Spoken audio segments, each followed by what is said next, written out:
दुनिया, मिलकर बनाए हम नई दुनिया, मिलकर जीत ले हम सारी दुनिया।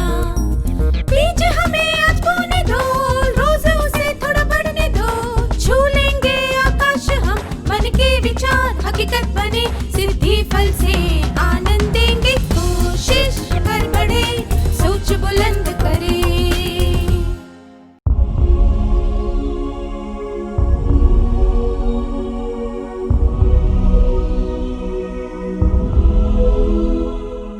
नमस्ते छात्रों, इससे पहले के भाग में हमने परीक्षा की तैयारी के बारे में सीखा था। इस सत्र में हम उसके बारे में और विस्तार में जानेंगे। अब आपके लिए एक प्रश्न है। जब आप मीठा शब्द सुनते हैं तो आपको शायद हलवा, लड्डू, गन्ना इत्यादि का ख्याल आता होगा।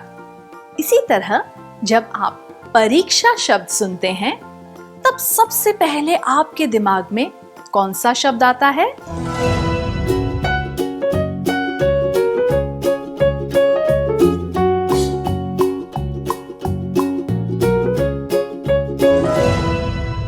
धन्यवाद। हम परीक्षा की तैयारी 3 चरणों में कर सकते हैं। परीक्षा के एक दिन पहले, परीक्षा के दिन और परीक्षा के बाद का दिन। हम एक एक करके इन तीनों चरणों के बारे में जानेंगे। पहले हम एक क्रियाकलाप करेंगे। क्या आप दोनों स्वेच्छा से यहाँ आकर बता सकते हैं कि आप परीक्षा के एक दिन पहले क्या तैयारी करते हैं?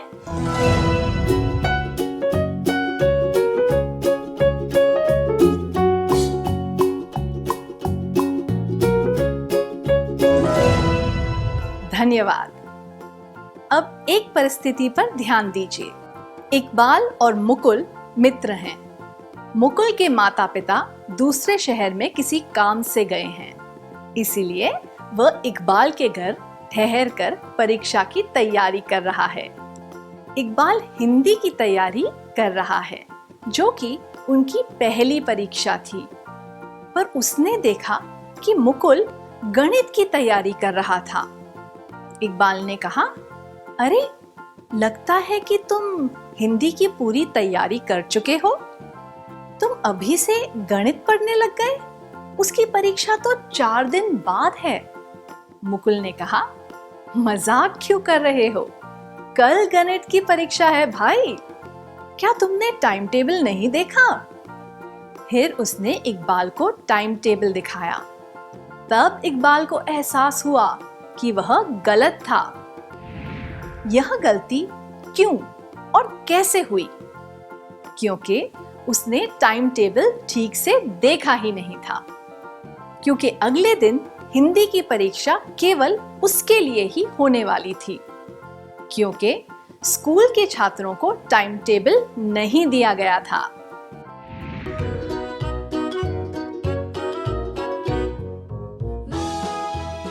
इकबाल ने टाइम टेबल ठीक से नहीं देखा था, इसलिए उसे पता नहीं चला कि हिंदी की परीक्षा कब है। आमतौर पर हिंदी की परीक्षा सबसे पहले होती थी, इसलिए उसने सोचा कि इस बार भी हिंदी की परीक्षा सबसे पहले होगी। इस गलती से बचने के लिए उसे क्या करना चाहिए था?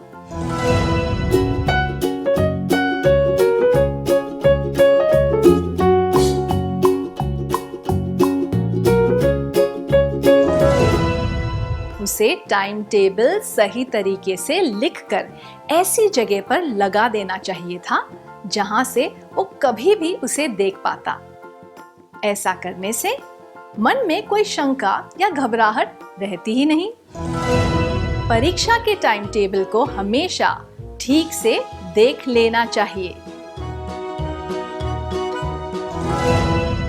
क्या आपके साथ कभी ऐसा हुआ है कि आपने परीक्षा का टाइम टेबल ठीक से ना देखा हो और इस वजह से किसी और विषय की तैयारी कर ली हो?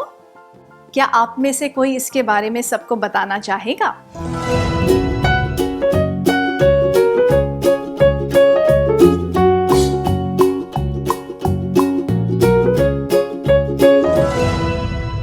अपने अनुभव बताने के लिए धन्यवाद। आइए देखते हैं कि इकबाल और मुकुल क्या कर रहे हैं। इकबाल से जो गलती हुई उसकी वजह से वो बहुत परेशान था। मुकुल ने उसका मन बहलाने की कोशिश की। दोनों साथ मिलकर गणित की तैयारी करने लगे। इकबाल की माँ ने उन्हें खाना खाने के लिए बुलाया। खाने में बैंगन की सब्जी और रोटी थी। इकबाल को बैंगन पसंद नहीं था। इस स्थिति में उसे क्या करना चाहिए? माँ, आप मेरे लिए एक मसालेदार आलू पराठा दो और उस पर ढेर सारा मक्खन जरूर लगाना। उसे अपनी माँ का मन रखने के लिए खूब सारी रोटियां और बैंगन खा लेने चाहिए। पर्याप्त मात्रा में रोटी और बैंगन की सब्जी खानी चाहिए। इकबाल को परीक्षा से पहले मसालेदार और भारी खाना नहीं खाना चाहिए। मसालेदार और भारी खाना आसानी से नहीं पचता। इसी तरह उसे पौष्टिक खाना भी जरूरत से ज्यादा नहीं खाना चाहिए। इन दोनों परिस्थितियों में उसका पेट खराब हो सकता है और उसे नींद आने में भी परेशानी हो सकती है। उसे थोड़ी सी सब्जी और रोटी ही खानी चाहिए। परीक्षा के एक दिन पहले बिना मसाले वाला सादा खाना खाना चाहिए जो आसानी से पच जाए। परीक्षा के एक दिन पहले बिना मसाले वाला सादा खाना खाना चाहिए जो आसानी से पच जाए। आइए देखें कि इकबाल और मुकुल क्या कर रहे हैं। मुकुल फिर से परीक्षा की तैयारी करने लगा। जब इकबाल की माँ आई तो उसने पूछा, आंटी, क्या आप हमारे लिए चाय बना सकती हैं? हम पूरी रात जागकर पढ़ाई करने वाले हैं। उन्होंने मुकुल से क्या कहा होगा? क्या आप में से कोई दो विद्यार्थी यहाँ आकर इसका अभिनय करके दिखा सकते हैं?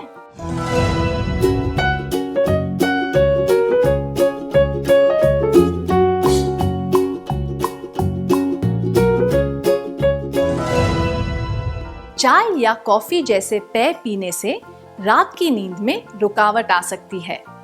परीक्षा के पहले अच्छी नींद आना जरूरी है, इसलिए रात को चाय या कॉफी नहीं पीनी चाहिए। मुकुल और इकबाल को चाय या कॉफी की जगह ऐसी चीज पीनी चाहिए जिससे उन्हें ऊर्जा मिले।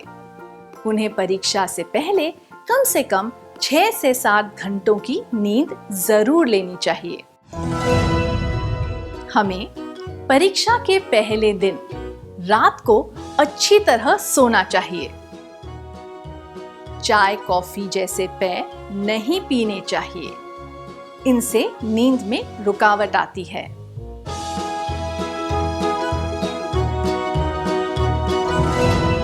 इकबाल की माँ की बात मानते हुए दोनों कुछ देर टहलने गए और फिर उन्होंने थोड़ी पढ़ाई की। इकबाल परीक्षा के पहले अपने नोट्स पढ़ना चाहता था।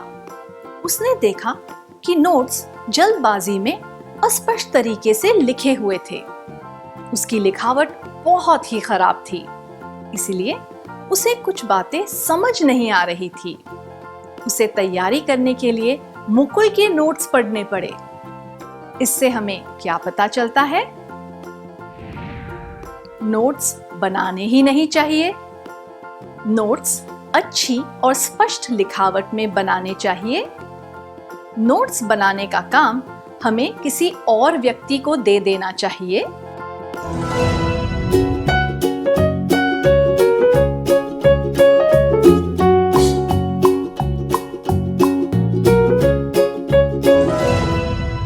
अपने जवाब देने के लिए धन्यवाद। अगर नोट्स अच्छी तरह न बनाए गए हो तो परीक्षा के पहले तैयारी नहीं की जा सकती।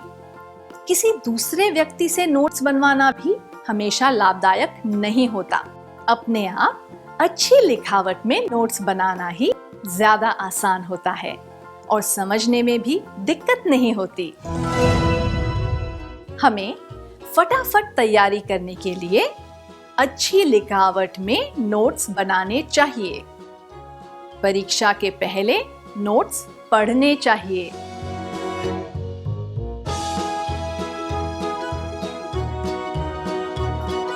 सोने से पहले मुकुल ने अपना बस्ता जमा लिया। उसने ध्यान से सारी चीजें रख ली। अगले दिन की परीक्षा के notes, pen pencil, hall ticket और परीक्षा के लिए प्रवेश पत्र, आईडी कार्ड। पर मुकुल के कहने के बावजूद इकबाल ने अपना बस्ता नहीं जमाया। सुबह उठकर इकबाल अपनी चीजें ढूंढने लगा और उसे बहुत परेशानी हुई। क्या आप में से कोई यहाँ आकर इकबाल की भूमिका निभा सकता है?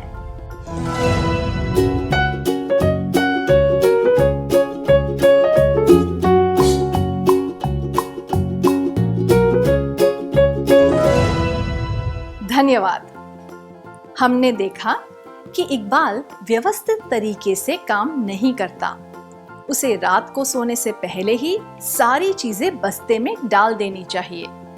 पेन पेंसिल के अलावा उसे जरूरी कागज जैसे कि परीक्षा प्रवेश पत्र, आईडी कार्ड, स्कूल के कपड़े इत्यादि पहले से तैयार रखने चाहिए ताकि परीक्षा के दिन कोई परेशानी ना हो।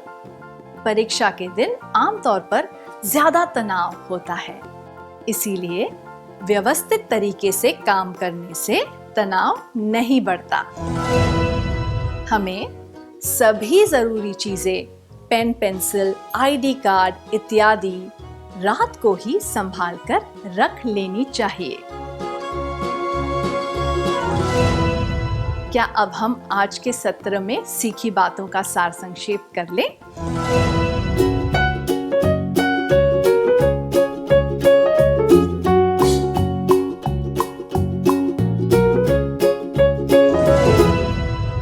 हमेशा टाइम टेबल को ध्यान से देखें। परीक्षा के पहले तैयारी के लिए नोट्स स्पष्ट लिखावट में बनाएं। परीक्षा के एक दिन पहले पौष्टिक और स्वच्छ भोजन खाएं। चाय, कॉफी इत्यादि ऐसी चीजें ना पिएं। अच्छी तरह आराम करें और पूरी नींद लें। पूरी तैयारी कर लें।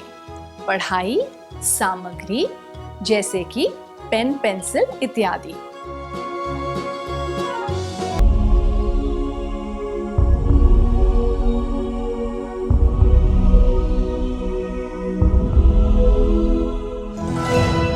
नमस्ते छात्रों, क्या अब आप परीक्षा के भय से मुक्त हो गए हैं? बहुत बढ़िया। पिछले सत्र में हमने सीखा था कि परीक्षा के एक दिन पहले क्या करना चाहिए और क्या नहीं। इस सत्र में हम सीखेंगे कि परीक्षा के दिन क्या करना चाहिए और क्या नहीं करना चाहिए। क्या हम इकबाल और मुकुल के बारे में बात करते हुए सत्र को आगे बढ़ाएं? मुकुल और इकबाल स्कूल जाने के लिए तैयार हो रहे थे। इकबाल ने नाश्ता करने के बाद एक ग्लास जूस पिया। मुकुल नाश्ता ही नहीं करना चाहता था, पर इकबाल की माँ ने उससे बात की और उसे हल्का फुल्का नाश्ता करने के लिए मना लिया। उन्होंने ऐसा क्यों किया?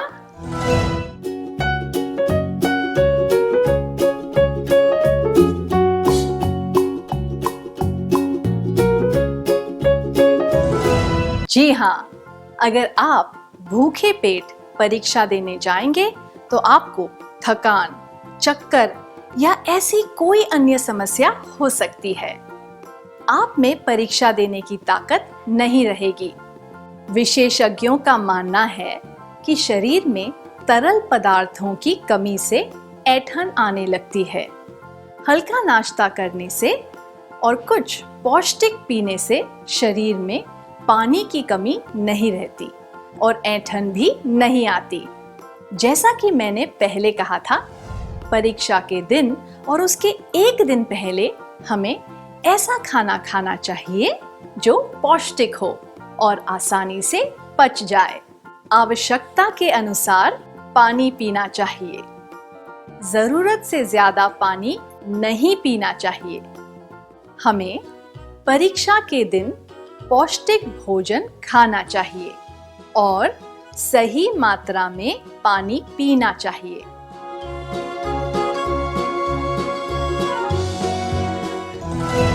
क्या आपने कभी भूखे पेट कोई परीक्षा दी है और उसकी वजह से क्या आपको कोई नकारात्मक परिणाम भुगतने पड़े हैं? क्या आप इसके बारे में सबको बताना चाहेंगे?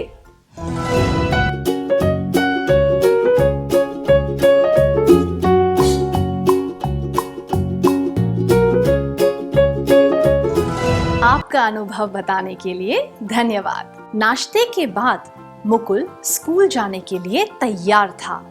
इकबाल ने कहा, स्कूल बस आने में अभी 15 मिनट है, हम 5 मिनट बाद भी निकल सकते हैं। मुकुल ने कुछ जवाब दिया। उसके बाद इकबाल ने कहा, तुम सही कह रहे हो, चलो हम स्कूल के लिए रवाना हो जाते हैं। वे दोनों स्कूल जाने के लिए निकल गए। आपको क्या लगता है, मुकुल ने इकबाल से क्या कहा होगा?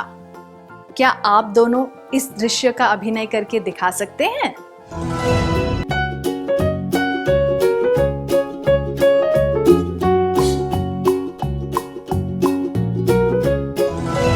बहुत अच्छा किया आपने, धन्यवाद। क्या आपने इस वार्तालाप पर ध्यान दिया? मुकुल ने कहा, समय के हिसाब से बस 15 मिनट बाद आने वाली होगी, पर ऐसा भी हो सकता है कि बस जल्दी आ जाए या फिर आए ही ना। अगर हम स्कूल की तरफ जाने वाली पहली बस पकड़ लें तो हम इस तनाव से बच सकते हैं। क्या मुकुल सही कह रहा था? जी हाँ, तनाव से बचने के लिए यह बेहतर होगा कि हम समय से पहले स्कूल पहुंच जाएं। परीक्षा के लिए हमेशा समय से पहले पहुंचना ही अच्छा होता है। क्या आप कभी किसी परीक्षा के लिए देर से पहुंचे हैं? क्या आप अपने अनुभव के बारे में किसी अच्छे मित्र को बताना चाहेंगे?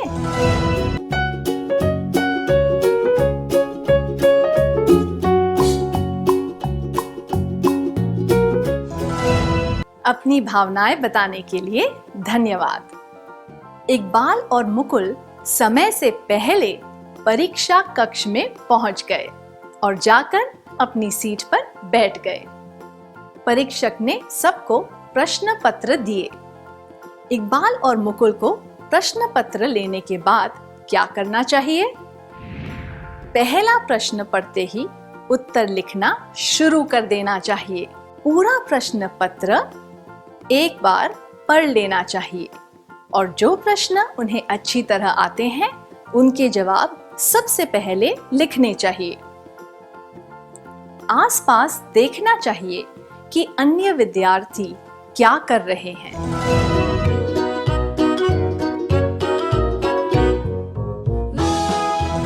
हमें सारे प्रश्न एक बार पढ़ लेने चाहिए और फिर जिन प्रश्नों के उत्तर अच्छी तरह पता हो वो सबसे पहले लिखने चाहिए। इससे हमें ये पता चल जाएगा कि हमें सही प्रश्न पत्र मिला है या नहीं, और हम ये भी समझ पाएंगे कि प्रत्येक प्रश्न का उत्तर देने में हमें कितना समय लगेगा। यह तरीका अपनाने से हम परीक्षा अच्छी तरह दे पाएंगे, पर यह ध्यान रखना चाहिए कि प्रश्न पत्र पढ़ने में और प्रत्येक जवाब लिखने में कितना समय लगेगा, यह तय करने में हमें ज्यादा समय नहीं लगाना चाहिए, नहीं तो हमें परीक्षा के लिए पूरा समय नहीं मिलेगा। हमें उत्तर लिखने से पहले सारे प्रश्न एक बार पढ़ लेने चाहिए। आइए देखते हैं कि अंग्रेजी की परीक्षा के दिन इकबाल के साथ क्या हुआ। अंग्रेजी के प्रश्न पत्र में उसकी मनपसंद कविता के बारे में एक निबंध वाला प्रश्न था। प्रश्न देखकर इकबाल बहुत खुश हुआ और उत्तर लिखने में खो गया। जब परीक्षक ने घोषणा की कि केवल आधा घंटा बचा है, तब उसे एहसास हुआ कि अभी उसे कई प्रश्नों के उत्तर लिखने हैं। वह फटाफट सारे उत्तर लिखने लगा। इस परिस्थिति से बचने के लिए उसे क्या करना चाहिए था? उसे प्रत्येक प्रश्न के लिए सोच समझकर समय देना चाहिए था। फटाफट उत्तर लिखने की जगह उसे बाकी के प्रश्न छोड़ देने चाहिए थे। परीक्षा पूरी होने की घंटी बजने के बाद भी उसे उत्तर लिखते रहने चाहिए थे।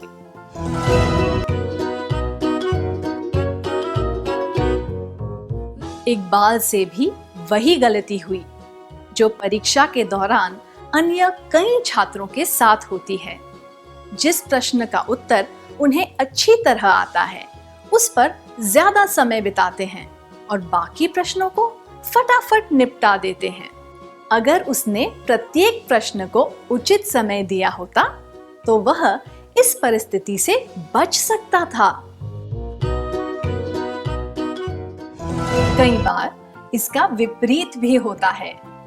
कुछ छात्र कठिन प्रश्न को हल करने में ज्यादा समय बिता देते हैं और जिन प्रश्नों का उत्तर उन्हें आता है, उसमें बहुत कम समय देते हैं। यह स्थिति भी खतरनाक हो सकती है। इससे आपके परिणाम पर भी असर पड़ सकता है।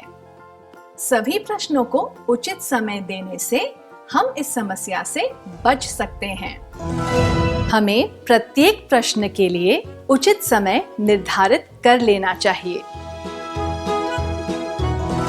क्या आपके साथ कभी ऐसा हुआ है कि आपने किसी प्रश्न को ज्यादा समय दिया हो और उसकी वजह से आपको कोई नकारात्मक परिणाम भुगतना पड़ा हो? क्या आप इसके बारे में अपने किसी करीबी मित्र को बताएंगे?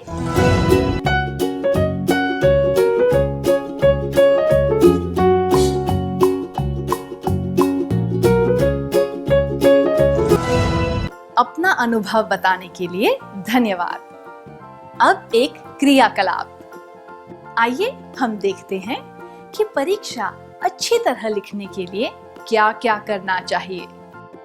आपको स्क्रीन पर कुछ वाक्य दिखाए जाएंगे जिनमें रिक्त स्थान दिए गए हैं। रिक्त स्थानों में भरने के लिए आपको कुछ शब्द दिए जाएंगे।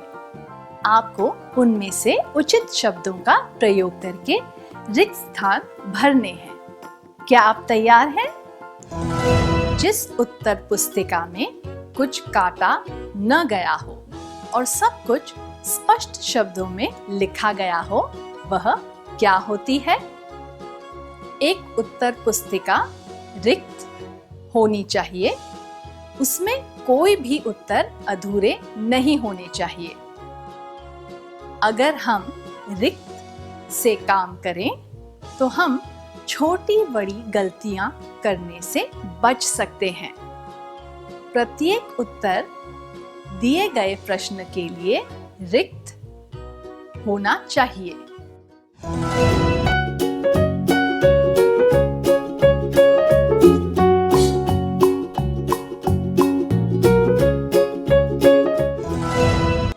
परीक्षा लिखते वक्त हमें रिक्त नहीं देखना चाहिए। प्रत्येक उत्तर में रिक्त होनी चाहिए। जब कोई शंका हो तो पहले रिक्त तैयार करने से मदद मिल सकती है। रिक्त प्रश्न पत्र को अच्छी तरह पूरा करने की कुंजी है।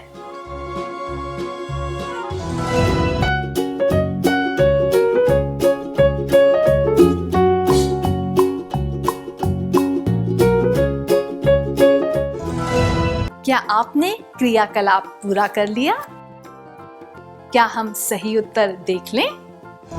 जिस उत्तर पुस्तिका में कुछ काटा न गया हो और सब कुछ स्पष्ट शब्दों में लिखा गया हो, वह प्रस्तुत करने योग्य होती है। एक उत्तर पुस्तिका पूरी होनी चाहिए। उसमें कोई भी उत्तर अधूरे नहीं होने चाहिए।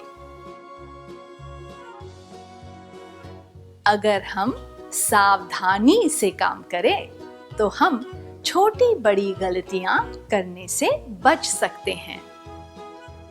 प्रत्येक उत्तर दिए गए प्रश्न के लिए उचित होना चाहिए। परीक्षा लिखते वक्त हमें इधर उधर नहीं देखना चाहिए। प्रत्येक उत्तर में स्पष्टता होनी चाहिए।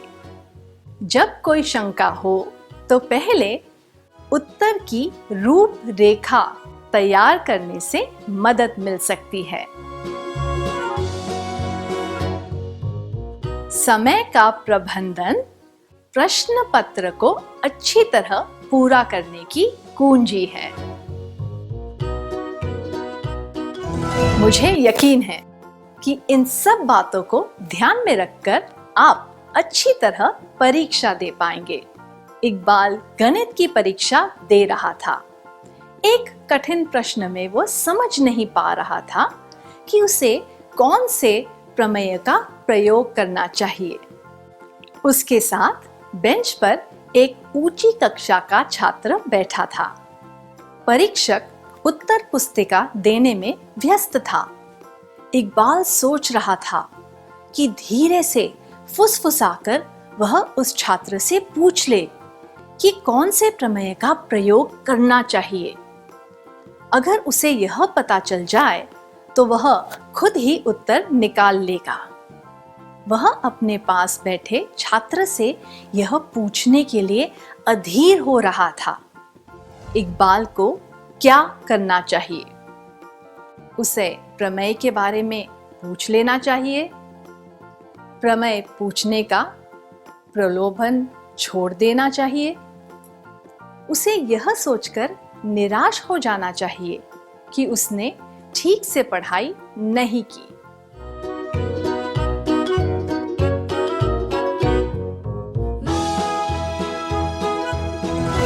दूसरे छात्र से मदद लेने का अर्थ है बेईमानी करना। यह दूसरों के साथ नहीं बल्कि खुद के साथ बेईमानी होगी। उसने ठीक से पढ़ाई नहीं की, इस बारे में सोचकर निराश होने से भी कुछ हासिल नहीं होगा। इससे उसकी परीक्षा के परिणाम पर भी असर पड़ सकता है। उसे प्रमेय के बारे में नहीं पूछना चाहिए, यह नियमों के विरुद्ध है। अगर परीक्षक को पता चल जाए कि उसने बेईमानी की है तो उसे परीक्षा से बाहर भी किया जा सकता है। ऐसी स्थिति में उसका आत्मसम्मान और उसकी इज्जत दोनों ही कम हो जाएगी। आत्मसम्मान गंवाने से बेहतर है कि वह परीक्षा में कुछ अंक कम ले आए। बेईमानी करके ज्यादा अंक प्राप्त करने से तो अच्छा है कि हम उतने ही अंक लाएं जितने के हम हकदार हैं। हमें बेईमानी नहीं करनी चाहिए और जो हमें आता है वही लिखना चाहिए। क्या हम एक शपथ लें? कृपया अपने स्थान पर खड़े हो जाएं।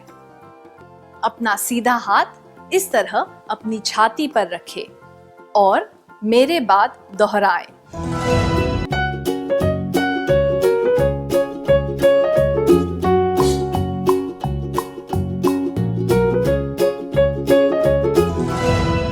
परीक्षा के दौरान मैं पूरी ईमानदारी से काम करूंगा या करूंगी। मैं वही लिखूंगा या लिखूंगी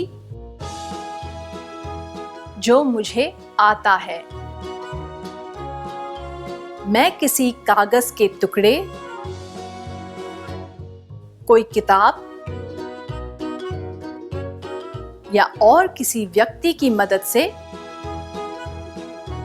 कोई उत्तर नहीं लिखूंगा या लिखूंगी।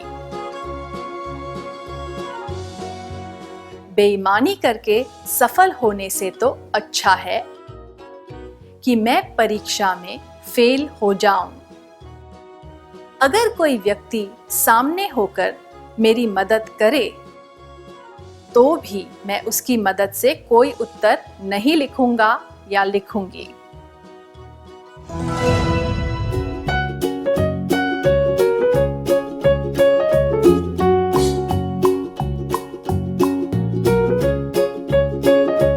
उस प्रश्न से परेशान होने के बाद इकबाल ने दूसरे प्रश्न हल किए। समय समाप्त होने के बाद उसने अपने उत्तर परीक्षक को दे दिए। मुकुल ने सारे प्रश्न हल कर दिए थे। उसने इकबाल की तरफ देखा। इसके बाद उसे क्या करना चाहिए? अपने उत्तर परीक्षक को देकर बाहर चले जाना चाहिए। आखिरी घंटी बजने से पहले सारे उत्तर एक बार जांच लेने चाहिए ताकि कोई गलती ना रह जाए। बैठे बैठे घंटी बजने का इंतजार करना चाहिए। जल्दबाजी में परीक्षा कक्ष से बाहर जाना या फिर घंटी के बजने का इंतजार करना सही नहीं होता। यह स्वीकार्य नहीं है, क्योंकि इससे यह पता चलता है कि आप समय का सदुपयोग करना नहीं जानते।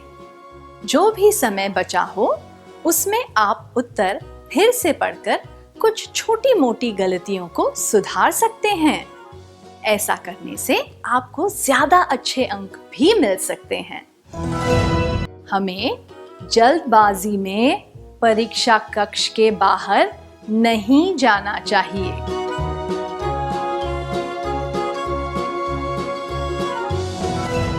हमने अब तक इस बात पर ध्यान दिया कि परीक्षा के एक दिन पहले और परीक्षा के दिन क्या करना चाहिए और क्या नहीं करना चाहिए।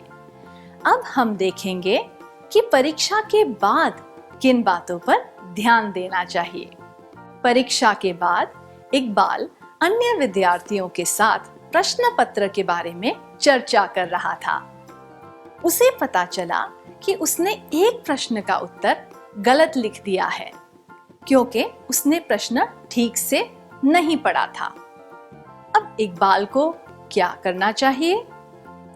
गलती के बारे में सोचकर दुखी होना चाहिए, गलती की वजह से खुद को कोसना चाहिए, यह ठान लेना चाहिए कि अब वह ऐसी गलती दोबारा नहीं करेगा।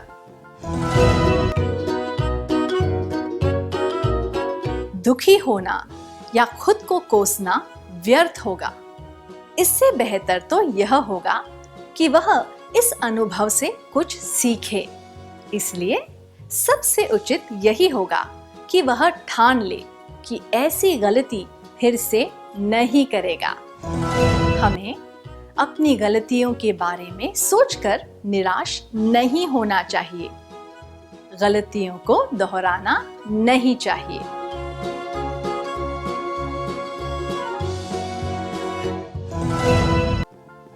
मुकुल ने बाहर आकर देखा कि इकबाल दो विद्यार्थियों के साथ प्रश्न पत्र के बारे में चर्चा कर रहा है। उसने इकबाल से कहा, जो परीक्षा हो गई उसके बारे में भूल जाओ, चलो घर चले। क्या आप चारों इस दृश्य का अभिनय करके दिखा सकते हैं?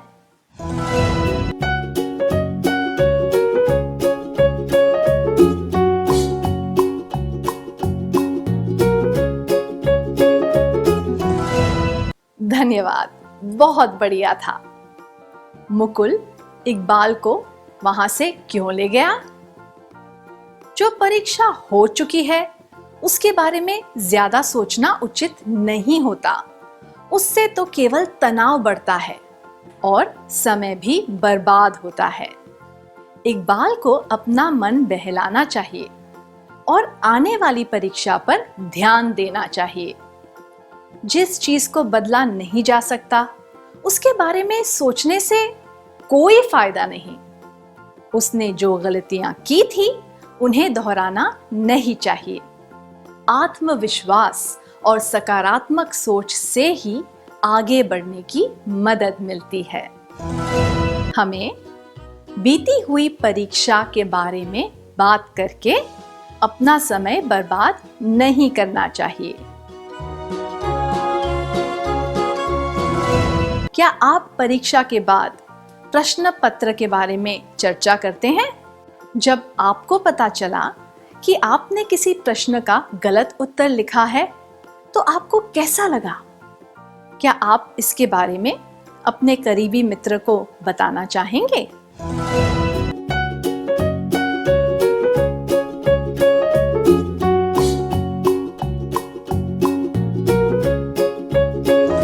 अपने अनुभव के बारे में खुलकर बताने के लिए धन्यवाद। इकबाल और मुकुल घर पहुंच गए। उनकी अगली परीक्षा एक दिन के बाद है। उन्हें क्या करना चाहिए? खाना खाकर कुछ देर आराम करना चाहिए और उसके बाद अगली परीक्षा की तैयारी करनी चाहिए। घर पहुंचते ही अगली परीक्षा की तैयारी शुरू कर देनी चाहिए। खाना खाते समय भी पढ़ाई करते रहना चाहिए। उचित उत्तर है खाना खाकर कुछ देर आराम करना चाहिए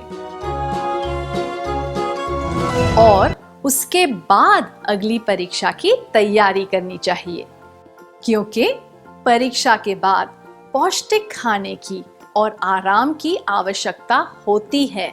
जैसा कि हम सब जानते हैं, परीक्षा के समय काफी तनाव होता है, इसलिए शरीर में ऊर्जा बनाए रखना और दिमाग को ताजा रखना जरूरी है। उचित भोजन और आराम से हमारा शरीर स्वस्थ महसूस करता है। हमें खाना खाकर और कुछ देर आराम करके अगली परीक्षा की तैयारी करनी चाहिए। अब आप अपनी परीक्षा की तैयारी कैसे करेंगे? आपने क्या योजना बनाई है? क्या आप में से कुछ विद्यार्थी इसके बारे में सबको बताना चाहेंगे?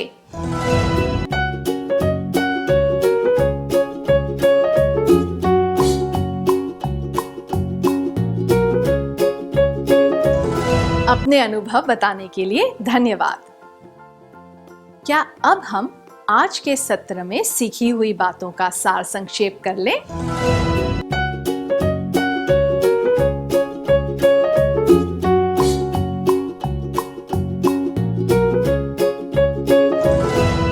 परीक्षा के दिन हल्का और पौष्टिक खाना खाएं। उचित मात्रा में पानी पिएं। समय से पहले परीक्षा कक्ष में पहुंच जाएं। घबराएं नहीं, सकारात्मक सोच रखें। सभी प्रश्नों के जवाब देने के लिए उचित समय रखें। परीक्षा के दौरान यह करें: प्रस्तुत करने योग्य उत्तर पुस्तिका, पूरे जवाब लिखें, समय का प्रबंधन, उत्तर की रूपरेखा बनाना, यह ना करें, इधर उधर देखना, छोटी मोटी गलतियां, ईमानदारी से काम करें, परीक्षा कक्ष से बाहर निकलने की जल्दबाजी में ना रहें। परीक्षा के बाद जो गलतियां हो गई हैं, उनके बारे में ज्यादा ना सोचें और समय बर्बाद ना करें। खाना खाकर और आराम करके अगली परीक्षा पर ध्यान दें। इतनी अच्छी तरह सार संक्षेप करने के लिए धन्यवाद।